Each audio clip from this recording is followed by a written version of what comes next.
monde et merci d'être là. Jason pour jaser, Conversation au Saint-Jean est une initiative de la communauté francophone accueillante.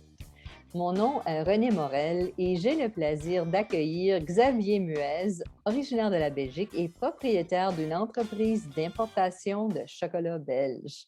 Bonjour Xavier. Bonjour René, ça va bien? Oui, ça va très bien. Merci de venir jaser avec moi aujourd'hui. Tu es installé dans notre région depuis le mois d'octobre 2017.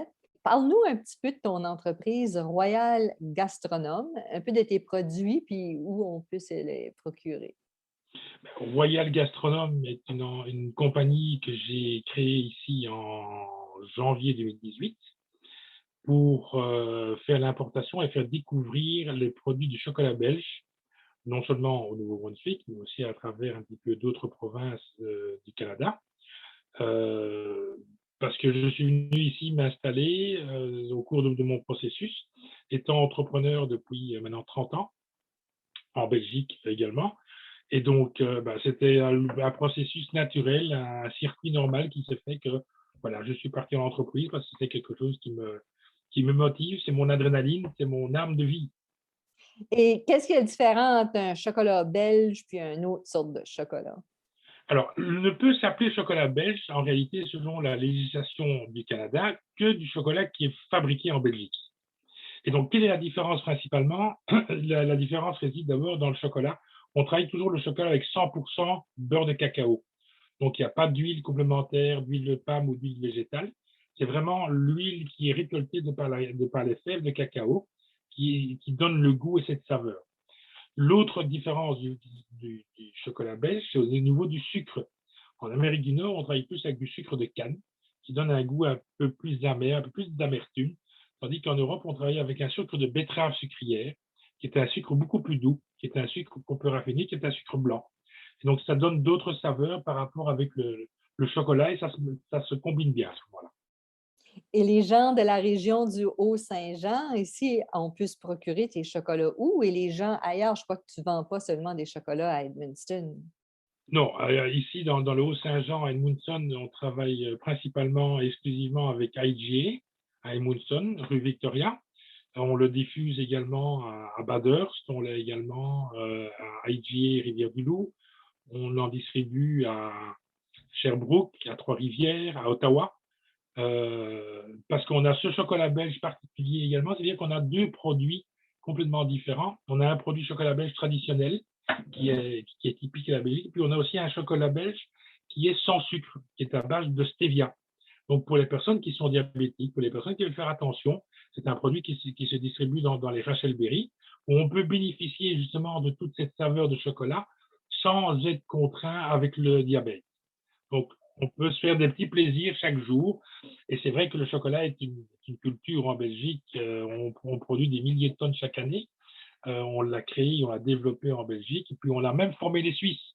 Donc, au départ, c'est les Belges qui ont formé les Suisses au chocolat. Chacun a un petit peu sa particularité. Les Suisses ont un raffinage du chocolat et les Belges ont plus le contenu du chocolat, quand on appelle une praline. C'est le côté fondant à l'intérieur du chocolat qui est la particularité belge.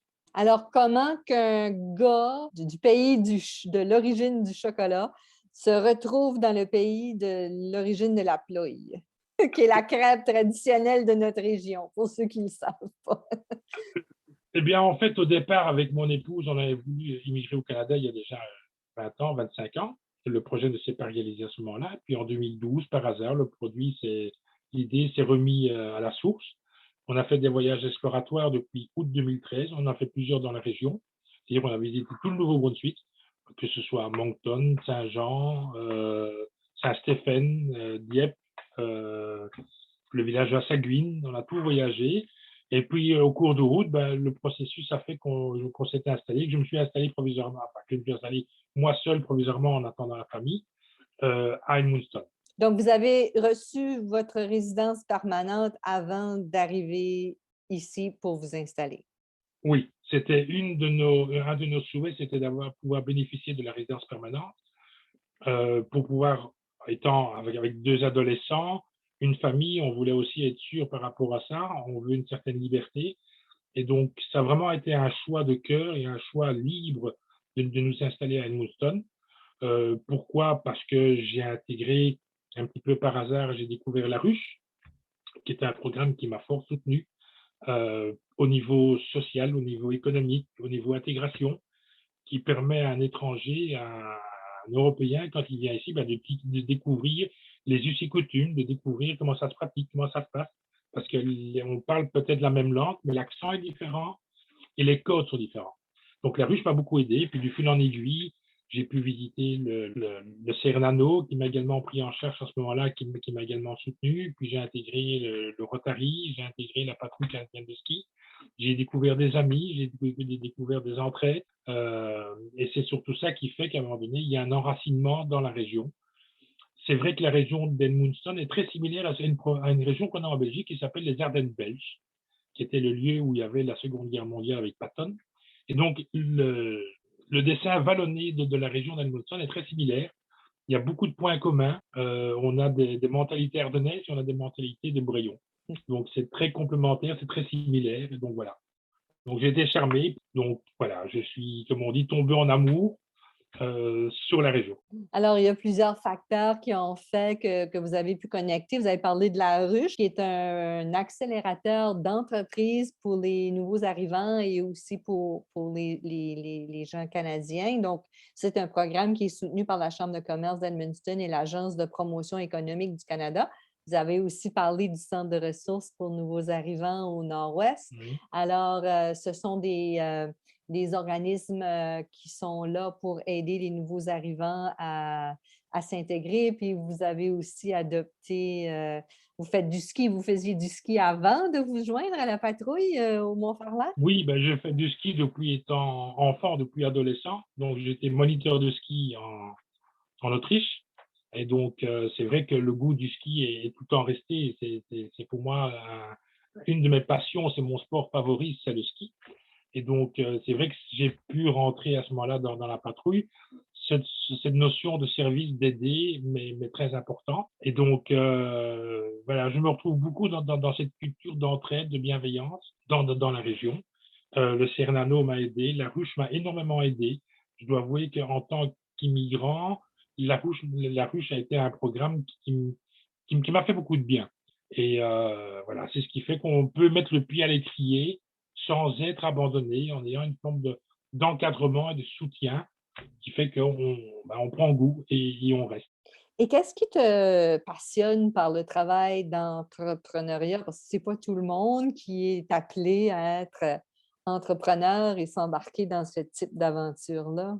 L'aventure du chocolat, bon, d'abord parce que c'est quelque chose de. Mon idée au départ n'était pas de faire découvrir du chocolat. C'est venu du fil en aiguille parce que on me parlait, tiens, oui, j'ai de la Belgique, c'est les frites, c'est le chocolat, c'est la Belge, c'est c'est, c'est du belge. Là, au niveau bière, on a la brasserie du Tissot qui est là. Donc, j'ai dit, tiens, le chocolat peut aider également par rapport à ça, à donner une culture de, de, de, de spécificité belge, de faire découvrir d'autres saveurs qui viennent d'ailleurs, faire découvrir quelque chose d'autre.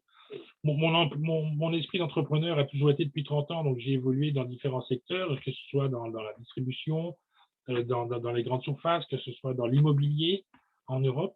Et donc, bah oui, c'est parti par hasard parce que j'ai travaillé au début de ma carrière dans l'agroalimentaire. Et donc, on est venu me retrouver en disant, tiens, tu ne veux pas développer le chocolat belge au Canada? Je lui dis, bah oui, pourquoi pas. C'est quelque chose qui me colle. Je suis gourmand, je suis gourmet, j'ai la dent sucrée. Donc, voilà, donc j'essaie de faire découvrir cette passion-là. Faire comprendre aussi que le chocolat, ben, on peut très bien manger du chocolat dark, mais aussi du chocolat milk. Il n'y a pas que le dark, mais c'est vrai que le chocolat a plusieurs pouvoirs de bienfaits sur le corps, d'antidépresseurs. Donc, ça donne, c'est quelque chose qui existe depuis le temps des Mayas, comme les boissons chocolatées. Donc, voilà, donc c'est quelque chose qui m'a pris et j'ai envie de faire découvrir d'autres produits dans la région qui sont en cours d'études et développement parce que l'entreprise focalise surtout Royal Gastronome, donc c'est tout ce qui est métier de bouche par rapport à ça. Et donc, j'ai envie de faire découvrir d'autres choses aux gens de la région, de faire découvrir d'autres produits qui, pour leur apporter un plaisir, pour les faire voyager.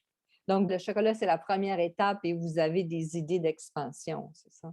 Oui, il y a des idées d'extension derrière. non seulement le fait du chocolat, parce que je voudrais aussi en faire produire ici dans la région, pour créer une compagnie pour produire du chocolat et de le diffuser au niveau national.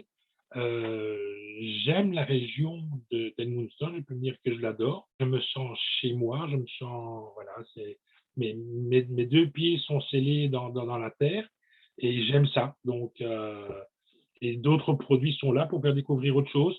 Je vais pas tout dévoiler, mais on peut voilà, c'est tout dans le métier de bouche, les plaisirs de la gastronomie, de voir autre chose. Pour plusieurs immigrants ou des gens qui sont partis d'une région et qui reviennent ou qui changent de région, ils vivent souvent un choc culturel, mais toi, tu as vécu un genre de choc culturel à l'inverse, je crois? Oui, parce que c'est vrai que depuis, 2013, j'ai quand même fait plusieurs voyages exploratoires, installé depuis 2017 dans la région, mais j'avais une particularité parce que ma famille est toujours en Belgique, donc c'est un choix volontaire de pouvoir s'intégrer, que je puisse m'intégrer et leur donner une base quand ils viendront.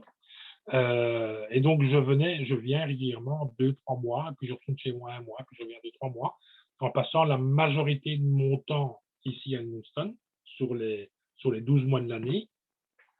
Et l'année passée, avec le Covid, ben, je devais normalement rentrer en Belgique voir ma famille. Et avec le Covid, je suis resté, je dirais, confiné ou bloqué pendant 11 mois. Et donc, ça m'a fait énormément de bien. J'ai découvert pour la première fois l'année passée l'été indien, le temps des couleurs, voilà, qui est quelque chose de merveilleux. Et donc, je suis resté ici, je me suis baigné, je me suis imprégné de la mentalité d'ici, de cette chaleur de Bréon, de la région. Et quand je suis rentré au mois de décembre en Belgique, ben j'ai eu mon choc culturel. C'est-à-dire parce que j'ai plus eu le sentiment de quitter ma maison ici à Edmundston pour rentrer chez ma famille en Belgique. Et donc, j'ai plus eu le choc culturel, ça m'a plus marqué de retourner en Belgique que de venir ici. Donc, c'est parce que ça s'est fait progressivement.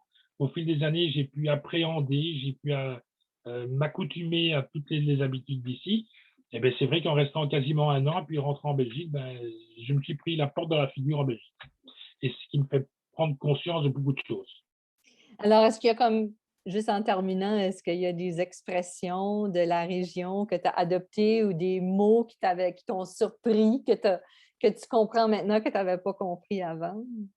Ah, beaucoup. Bon, je ne les retiens pas encore parce que c'est pas encore devenu un automatisme. Quand je les entends, je peux les comprendre et les traduire. Et c'est des mots que je trouve mignons et beaux à l'oreille. Euh, mais c'est vrai qu'il y a des mots comme tannant, des mots comme tabernacle, des mots comme ploy, des mots, voilà. C'est toutes des choses que je découvre progressivement. Je ne sais pas les citer maintenant parce qu'il y en a un tas d'autres. L'année passée, il y avait des petites capsules de 2 Françaises qui est venues ici, qui citaient les différentes expressions brouillonnes. Je ne les retiens pas encore. C'est pas encore imprégné dans mon cerveau, mais je les comprends. Donc, Mais voilà. ça va venir. À un moment donné, ça va sortir de ta bouche, puis tu vas avoir dire: «Oh, j'ai dit, c'est effrayable» ou à plein. Exactement, exactement. Mais merci beaucoup, Xavier, d'être venu jaser avec moi aujourd'hui. Je t'en prie, c'est un grand plaisir. Et Xavier Muez est originaire de la Belgique. Il est un importateur de chocolat belge et le lien à la page Facebook de son entreprise Royal Gastronome se trouve dans la description de cet épisode. Et merci à vous, chers auditeurs et auditrices, d'avoir été des nôtres. Je vous invite à vous abonner à notre chaîne et ne pas oublier de cliquer sur l'icône notification pour ne pas manquer nos prochains épisodes. Et n'hésitez pas à partager dans vos réseaux. Cette émission est une réalisation de la communauté francophone accueillante qui regroupe la ville d'Edmundston, la communauté rurale du Haut-Madawaska et la Première Nation Malécite du Madawaska dans le nord-ouest de la province du Nouveau-Brunswick. Ce projet est rendu possible grâce au financement du ministère de l'Immigration, Réfugiés et Citoyenneté Canada. Tout droit réservé en cette année 2021. Merci et à la prochaine.